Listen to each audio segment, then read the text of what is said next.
Hi everyone, I hope you're having a great day. Kind of a hot topic today. So since I started this channel, my mission has been to inform and educate and entertain people who are interested in high quality camera drones by showing them my experiences of learning about them myself. Through my successes and my mistakes, my many mistakes, I have built a channel that people seek out, I think, as they go along their journey of learning how to fly themselves. Now, one of the topics that many people are interested in is the rules that apply to drones and how they affect our enjoyment and our use. And up until today, the content regarding drone rules has been targeted towards people who actually enjoy drones. Well, this video is targeted towards those of you who hate drones. Well, maybe that's a little too strong of a word, but for those of you who don't enjoy drones as much as we do. So today what I'm going to do is I'm going to discuss two of the most common concerns about drones. Hopefully I will provide some insight for both drone enthusiasts and folks who fear them. And at the very end, I'm going to tell you what needs to happen before both sides can reach an understanding.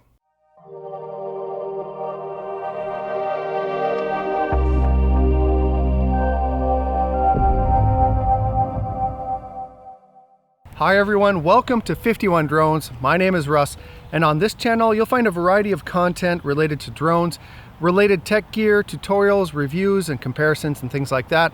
So watch some of my videos, and if you like what you see, go ahead and join the community by hitting that subscribe button and the notification bell. So let's put it out there. A lot of people hate drones.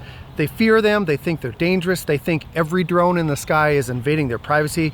What prompted me to make this video today is that in the last week, I've had 2 people threaten to shoot my drone out of the sky with a shotgun. And this isn't the first time. So let's talk about that one first, as it seems to be the most common response from those people that don't understand drones. Now, the first time that I experienced this was when my neighbor was over and we were discussing me flying my drone.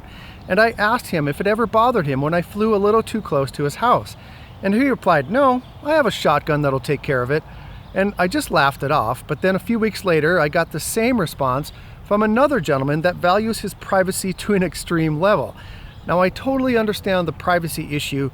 That topic ranks right up there with religion and politics, but when people see a drone, they automatically assume that someone is watching them or recording them. And yes, it can be very unnerving to hear that buzz flying above you or your property. And it's not just the peeping Tom issue. There's also the concern of law enforcement using drones to survey private property. And also there's the concern that there's local governments using drones to determine property value without your consent. All very valid concerns. Even myself, as a drone enthusiast, if I saw a drone hovering above me or my family and obviously viewing us, I would be enraged, but I would never, ever shoot it down. I would call the authorities, just the same as if I caught a peeping Tom looking in our window. Now, one reason that I would not shoot at it is because of the safety issue of stray ammo falling or hitting something that I'm not intending to.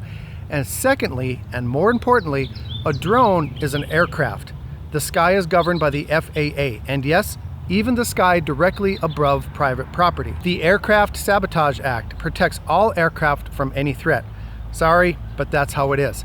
If you shoot down an aircraft, whether it be a drone or a 747, it is a federal crime and could result in prison time. Now, has anyone ever been prosecuted to that extent? No, but there has been some hefty fines handed out. If you happen to see an obviously malicious drone hovering above you or your property, call the police. They may have the resources to track the pilot, and then you can take legal action. If you shoot it down, you have basically shot yourself in the foot when it comes to pursuing any legal action for the drone owner. If you see a drone traveling over your property, it is more than likely just simply flying somewhere. A good analogy would be, you don't question every vehicle that drives by your house, right? But if a vehicle stops in your driveway and the driver starts taking pictures or video of you, you should probably be concerned and you're going to call the authorities. You're not going to shoot at the car, you're going to call the cops. Now, this is an issue that I'm afraid will never be resolved, but the bottom line is it's very dangerous and very illegal to shoot at a drone. Now, the other huge topic of discussion is drone safety. Safety for the skies and for everything and everyone on the ground. Now, there have been a number of drone sightings near airplanes and airports that make the headlines. Like, nothing gets the views and the clicks like the thought of an airplane falling from the sky due to some idiot, or even worse, someone with malicious intent to harm. It is another very valid cause for concern, but I do want to point out that sightings is not the same as incidents or near misses. Now here's a quote from John Ruprecht's website. John is a well-known drone attorney, and he has an endless treasure chest of drone rules-related content on his site. I'll put a link down in the description. But the quote says, some commenters specifically found fault with the FAA's reliance on increased number of UAS incidents reported to the FAA by manned aircraft pilots. Several commenters noted that the AMA analyzed those reported incidents and found that out of the 764 reported records, only 27 of them, or 3.5%, were identified as a near mid-air collision, with nearly all of those involving government-authorized military drones. The commenters noted that most of the incidents have merely been sightings of UAS. One individual pointed out that the FAA has published no analysis of its own sightings data, nor has it disputed the AMA's analysis of that data. In fact, there has not been one single documented report of a civil drone coming into contact with a civil aircraft. For 3 years in a row, the sightings that would qualify as a near mid-air collision are right around 3.4%. In 2017, the AMA found that of all reported sightings, 2.9% actually took evasive action to avoid the sighting. That's just 27 times. Now, yes, 27 is even too many times, but the biggest problem with all of this is that the FAA has never released any data on those evasive actions.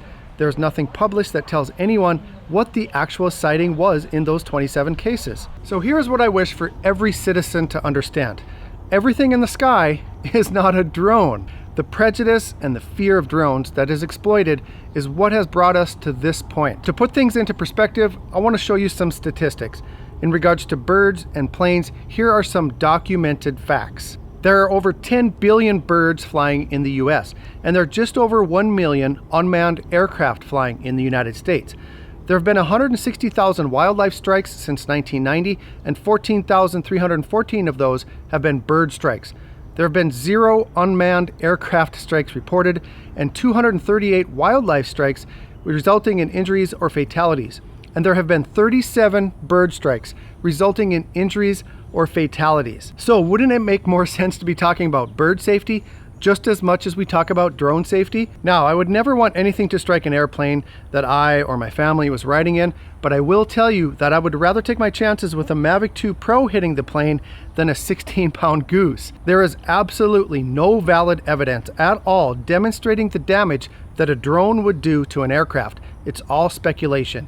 And I say valid because there have been demonstrations published, but they were irresponsibly conducted, and the results of one of the biggest tests was even completely fabricated. So the biggest takeaway of this video is that the only way that the fear of drones can be minimized is for those of us who know about them to educate those of us who don't know about them. The rhetoric and the fear being constantly spewed out by irresponsible media for the purposes of clicks and views tremendously prevents any progress. And on the other side, when drone enthusiasts lash out at those irresponsible reports, it just provides more fuel for them. It just makes them want to make more irresponsible videos. Also, nobody likes to be told that they're wrong, even when they are wrong. The better path, the one that helps both sides, is education and understanding. When your neighbor tells you that they're going to shoot your drone out of the sky, don't tell them that they're going to go to prison because of it. Tell him that you understand his concern and offer him a discussion.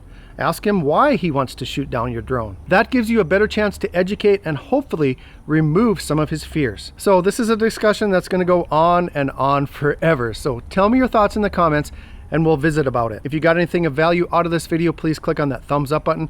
Be sure to subscribe to keep updated on this topic. I want to sincerely thank you for watching today. And as always, fly safe and fly smart.